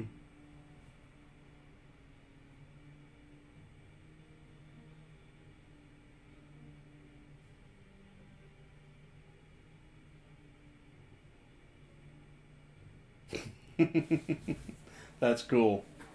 Yeah. Yeah, that sounds like a lot of fun.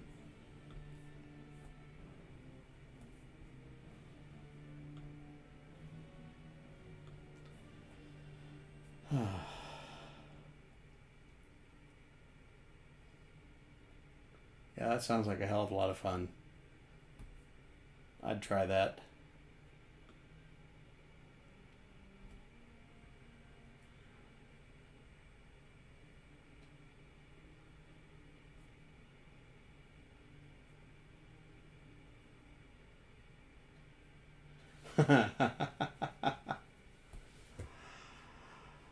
That's interesting.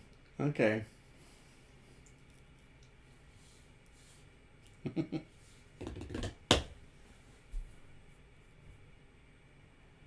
Yeah, there's a lot of variations on a theme out there. There's a lot of role playing games that have no campaign associated with them. Like you couldn't do one like Ten Candles. There's some other good examples too, but you do this thing and you role play through it, and at the end of the night, the game is just over. You could do it again, and it'll turn out a different way. Um, but it's like playing Monopoly in that uh, every game is just you've reset the table and we're just starting at the beginning.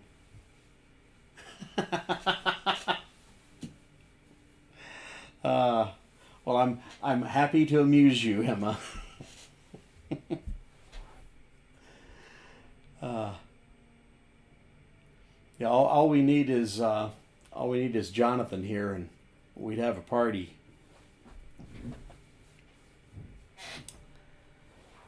Uh,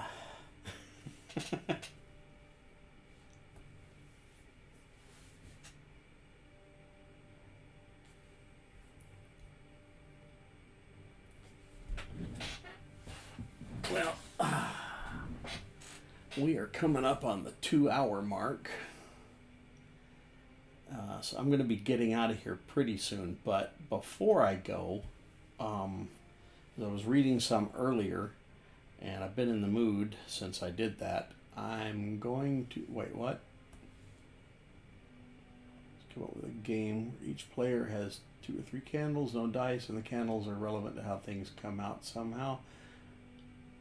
Yeah, could be. There's a couple of games that use a Jenga tower as a game mechanic. So every time, I'm just throwing this out there, but like every time you do something, whether you're successful or not depends on whether you can remove a piece from the tower. And of course, if you remove a piece down low, you know, that affects how successful you are. It's also going to affect whether somebody else can do the same later. And if the tower falls over, well, then you fail. Yeah. Yeah, and 10 candles, every time somebody fails at something, the candles get blown, one of the candles get blown out, and at the end, yeah. So, yeah.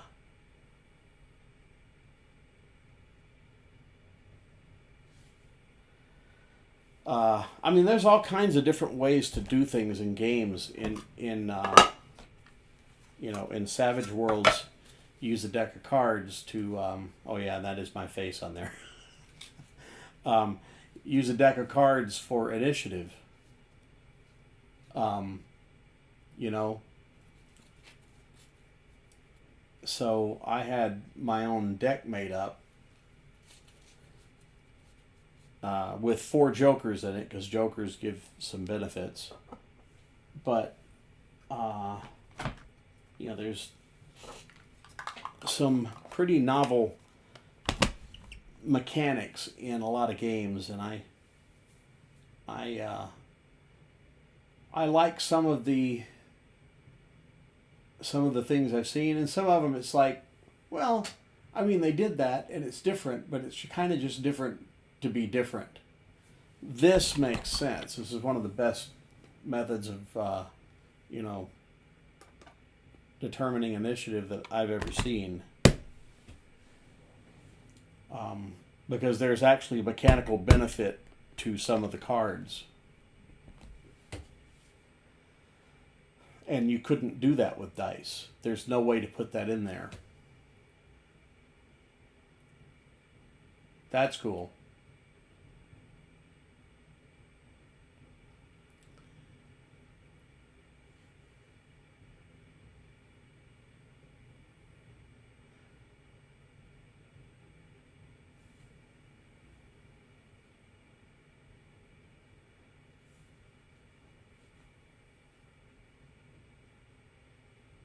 Yep. Yep.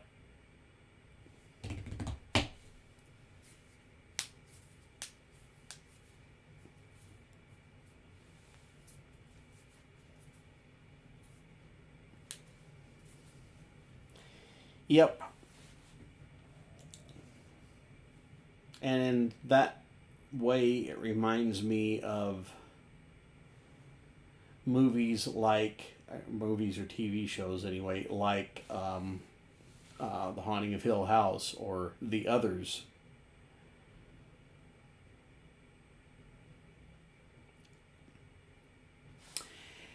All right, well, I'm going to read a couple of pieces of fiction before I get out of here.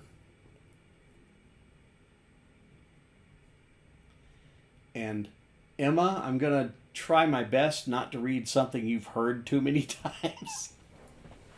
Because you've been here more than anybody in my stream, and I know I've read some of these like 2 or 3 times when you've been here.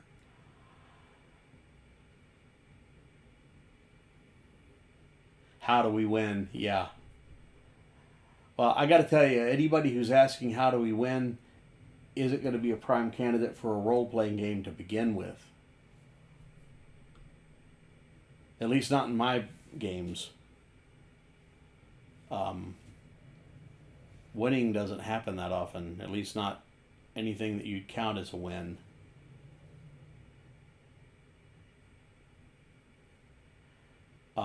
I run a game here on this channel, and we finished the first season a few weeks ago.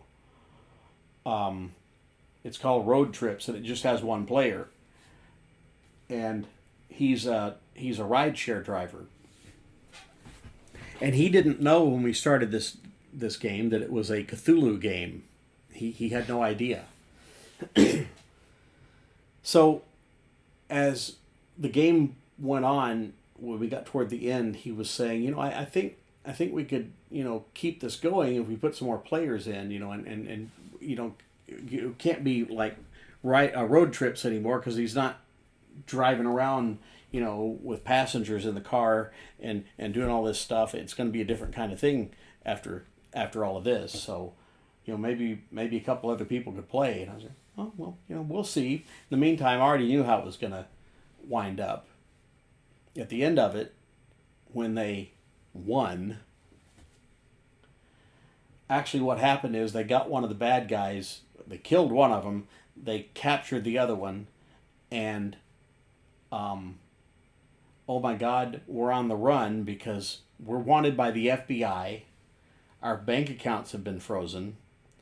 Our homes have been raided, and everyone is looking for us everywhere. So guess what? The next season is them running from, the FBI and the bad guys. So it's still road trips.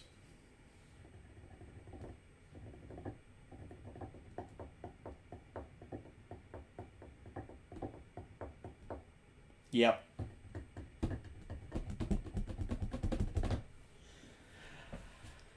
All right.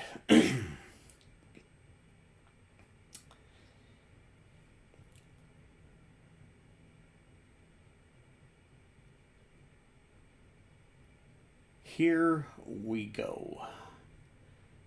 I'm going to read you the toughest story I ever wrote.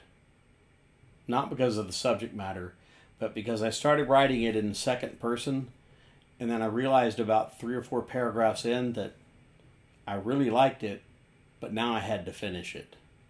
Because writing in second person is difficult. The adventure this is... there's people here who weren't here when I explained this earlier. I read a piece of fiction at the beginning of each of my gaming sessions, and it sets the mood for that session. World of Darkness game, so there are technocrats running around and cyborgs and all kinds of stuff, in the shadows. Anyway, the adventure this is from is called As the Pages Burn.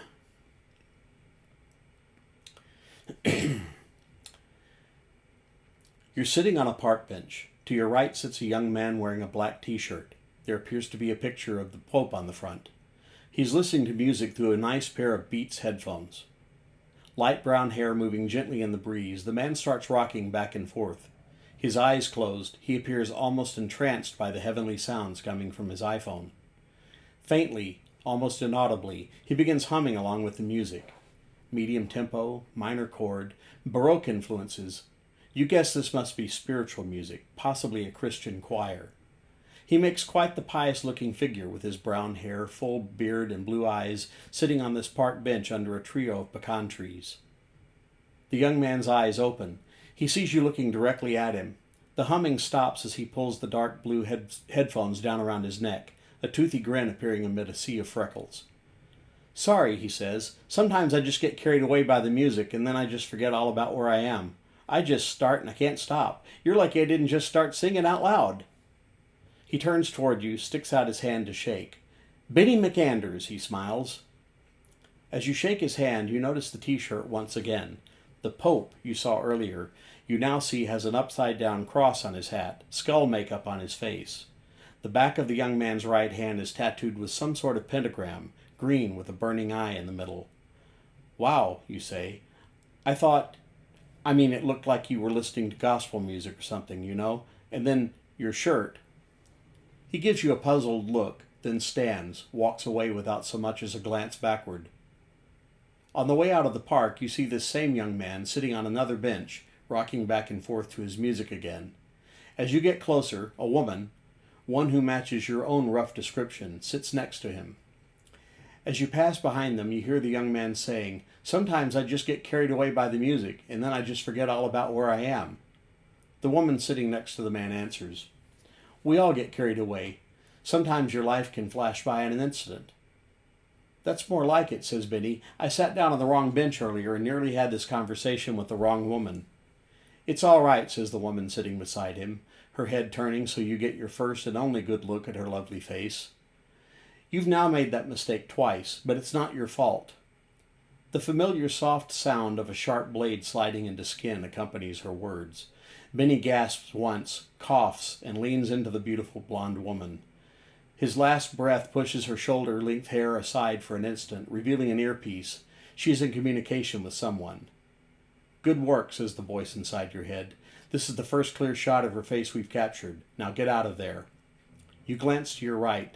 Watch the woman stand, straighten her skirt, then walk slowly away from Benny, leaving his remains on the bench. He is someone else's problem now. You notice her muscular legs, covered in gray tattoos. Her thighs sway rhythmically as she walks.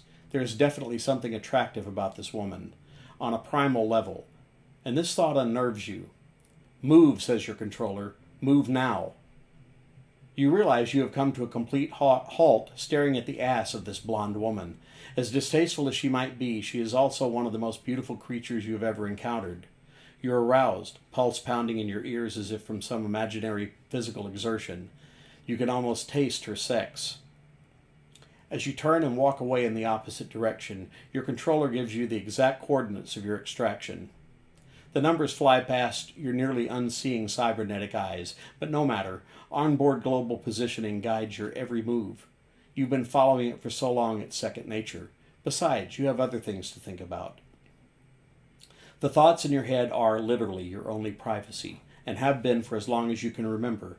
In those thoughts right now, a plan is forming, a near perfect plan in which you will track down the beautiful blonde, remove her to a private location, and bed her. At the same time you know, as this is now the 7th iteration of the idea, the scenario will never pan out. Just as with Gwen, the stunning Akashiana in 2013, or Stan, the bikini bastard in 2012, all the way back to the Wintershiner, Caroline, back in 1992, the most sexually enticing single person you've ever met. You can think about it to your heart's content, but your employers don't recognize the import or necessity of your feelings, and revealing them might result in a reprimand or memory wipe. If deemed appropriate, you could even be taken offline. The consequences of expressing an emotional reaction to the people you meet in your various operations are just too high. There is certainly nothing to be gained by acting on your instincts. Following your directives as they are given is the only viable course of action. 6 times before these thoughts have nearly surfaced, nearly asserted themselves. 6 times before you were very nearly labeled unmutual. And now for the 7th time you push your beloved plans out of your mind. As you make your way to the dull gray van waiting at the edge of the park, near Walnut Creek Road, you prepare yourself for the coming night.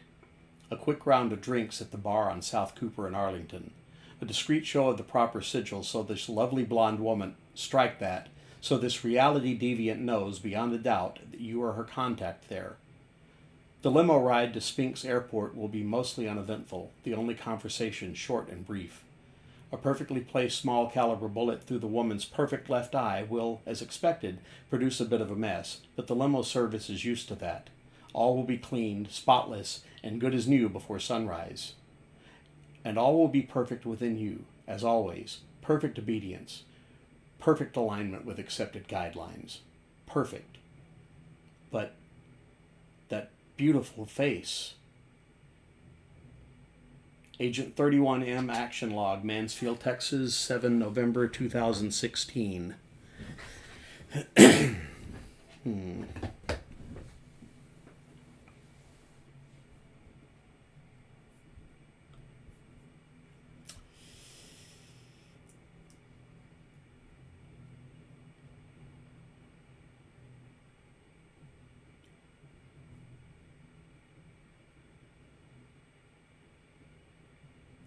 Yes.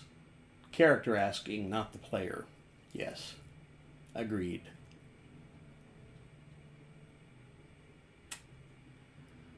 I agree with that. All right, folks. I am gonna get out of here. Let's see.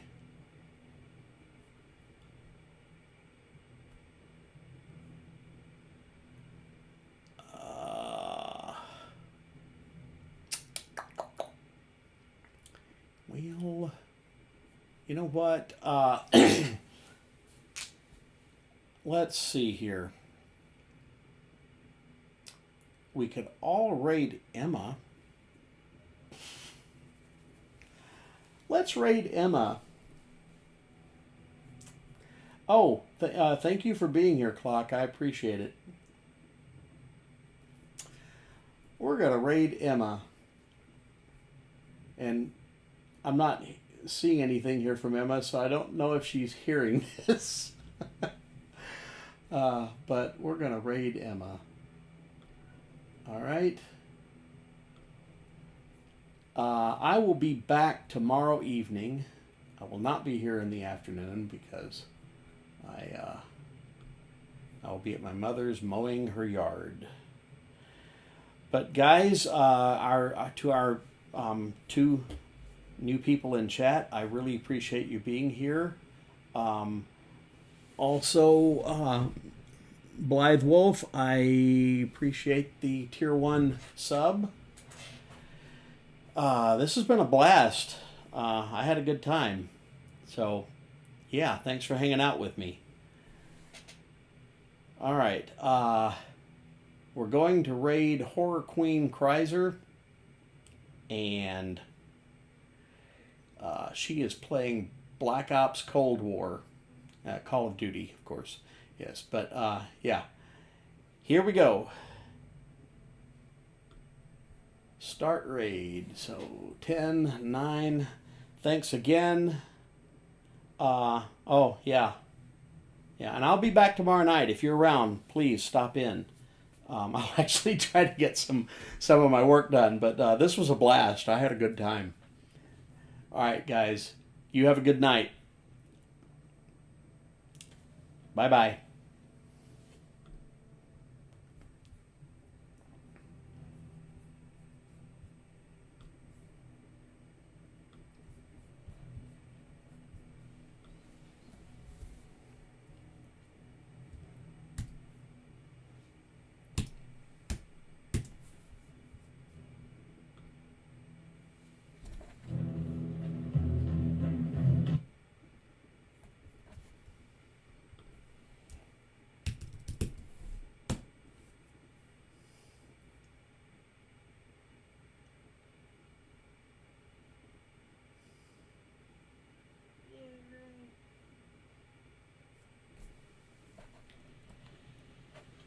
Hostile expired.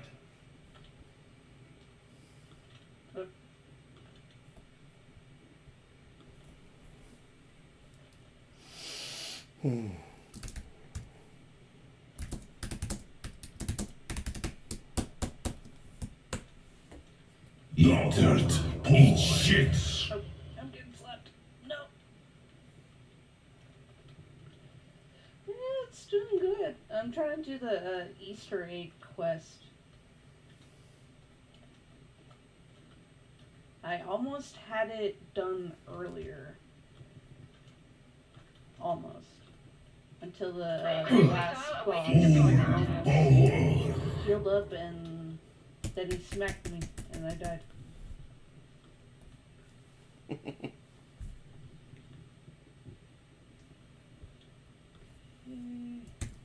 Marking rally point. Ah! I'm on fire! The axolotls are my favorite.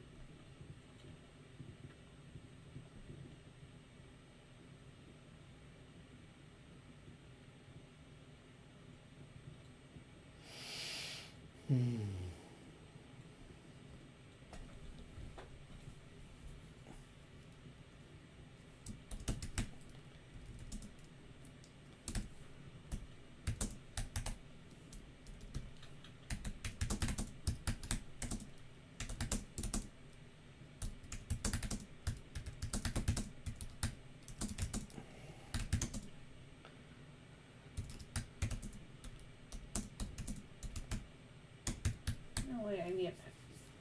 Do I need a pack of punches? When fired, the disruptor satellite will breach the dark ether and draw out an Apex HVT. Apex HVT act as commanders for the Horde. I want it eliminated. Connection established. Systems nominal. Locking target. Initiating firing sequence. Firing in 3, 2, 1. Yeah, let's see what I have to feed kids. Good hit, good hit. You have fun with that. Command, And I Apex should see you HVT tomorrow. has been tethered. Put him down for good, team. Multiple threats inbound. It's running. Track it down.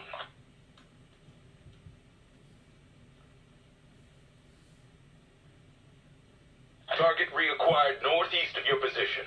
I know that. Because I saw it.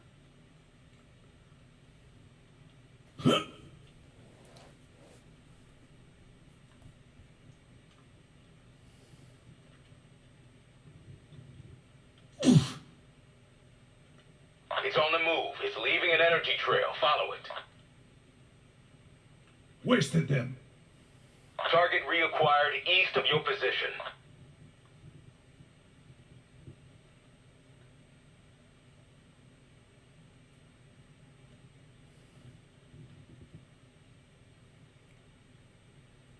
Hey, you better get down here.